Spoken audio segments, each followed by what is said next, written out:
Sabe quando a gente fala de sais minerais? Geralmente, a primeira coisa que vem à cabeça é aquela tabela periódica da escola, né?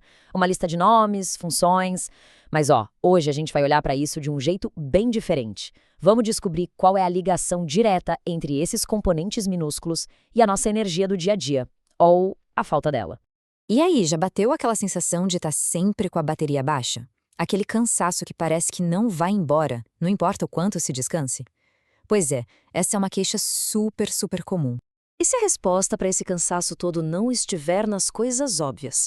E se ela estiver, na verdade, escondida, nos detalhes mínimos da nossa alimentação? É isso mesmo. A gente está falando de deficiências minúsculas, microscópicas de minerais. Algo que muitas vezes nem percebemos, mas que tem um impacto, olha, gigantesco no corpo. Então, vamos mergulhar nisso. Ok, para a gente entender essa conexão, primeiro a gente precisa falar da gasolina do nosso corpo, a nossa fonte de energia. E ela tem nome e sobrenome, viu? ATP. Pensa na ATP como se fosse a moeda de troca de energia do corpo. Sabe, é a moedinha que a gente usa para pagar por tudo. Absolutamente tudo que o corpo faz tem um custo em ATP. Para o músculo contrair, custa ATP. Para os neurônios conversarem entre si, custa ATP. Para as células repararem, também. Sem ATP suficiente, o corpo simplesmente não tem combustível. Fica sem dinheiro para funcionar direito. Beleza, mas aí vem o ponto principal. Essa produção de ATP não é mágica, né? Ela depende de uma corrente de reações no nosso metabolismo, uma coisa ligada na outra. E adivinha só quem são os elos dessa corrente? Exato, os minerais. Se um desses elos quebra, se ele fica fraco por falta de um mineral, a corrente toda se arrebenta. E aí, adeus produção de energia. Vamos pegar um primeiro exemplo prático disso. O primeiro elo quebrado, iodo e a tireoide. Pensa na tireoide como o termostato do nosso corpo. É ela que controla a velocidade com que a gente queima energia. E o combustível principal para esse termostato funcionar? Iodo. E olha o que acontece quando falta iodo. É um efeito dominó clássico. Primeiro, falta iodo na alimentação. Sem iodo, a tireoide, ela não consegue produzir os hormônios dela direito. E são justamente esses hormônios que dão o sinal verde para o corpo produzir energia. Sem o sinal, a produção de ATP cai lá embaixo. O resultado? Aquela sensação de cansaço, de fraqueza.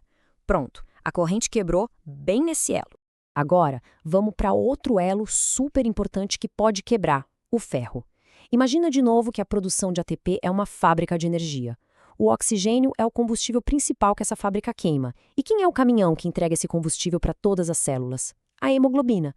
E adivinha do que a hemoglobina precisa para ser construída? De ferro. E aqui a lógica é a mesma, tá vendo? Faltou ferro na dieta? O corpo produz menos hemoglobina. Com pouca hemoglobina, a entrega de oxigênio fica toda comprometida. As células, sem oxigênio, ficam famintas, sabe? E não conseguem produzir ATP direito. O diagnóstico médico para isso, anemia ferropriva. O sintoma que a gente sente? Exaustão. Mas e aqui a coisa fica mais interessante ainda. O corpo humano é um sistema super complexo. E às vezes, problemas que parecem diferentes podem levar a sintomas muito parecidos. Olha só como isso acontece. A gente tem a anemia ferropriva, que, como o nome já entrega, vem da falta de ferro, a peça para construir a hemoglobina. Mas tem outro tipo, a anemia perniciosa. A causa dela é a falta de cobalto, que é um pedacinho da vitamina B12. E para que serve essa vitamina? Ela é essencial para fabricar os glóbulos vermelhos, que são os barquinhos que carregam a hemoglobina. Deu para pegar a diferença?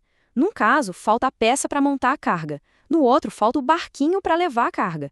O resultado final é o mesmo. A entrega de oxigênio falha e a gente se sente um caco. Então, iodo e ferro são tipo os atores principais desse filme, né? Mas eles não trabalham sozinhos. Tem toda uma equipe de suporte nos bastidores, outros minerais que são fundamentais para garantir que o show continue. Cada um desses tem uma função-chave na nossa energia. O cálcio, por exemplo, é o que permite os músculos se moverem, e isso gasta muito ATP. Sódio e potássio mantém a comunicação dos neurônios funcionando, o que também é um processo que devora energia. O zinco fortalece a imunidade, defendendo a gente de infecções que roubam nossa vitalidade. E o cobre? O cobre é sensacional. Ele não faz parte da hemoglobina, como o ferro, mas ele é essencial para a enzima que monta a molécula de hemoglobina. Ou seja, sem cobre, a linha de montagem para, mesmo que tenha ferro sobrando no estoque. Incrível, né? Ok, a gente viu todos esses elos, todos esses pontos conectados. como é que a gente junta tudo isso numa ideia só? Essa analogia da teia de aranha é simplesmente perfeita. É exatamente isso. Não dá para pensar nos minerais de forma isolada. É tudo uma rede, uma teia complexa onde tudo depende de tudo. A nossa saúde não está num ponto só, mas na força da teia inteira. Um fiozinho que arrebenta pode abalar a estrutura toda. E é por isso, mas por isso mesmo, que uma alimentação equilibrada é a chave de tudo. Não é sobre focar em um ou dois nutrientes. É sobre dar para o corpo a gama completa de minerais que ele precisa para manter cada fiozinho dessa teia biológica forte, resiliente. O resultado direto disso? Mais saúde, uma imunidade mais forte e, claro, mais energia para viver o dia a dia.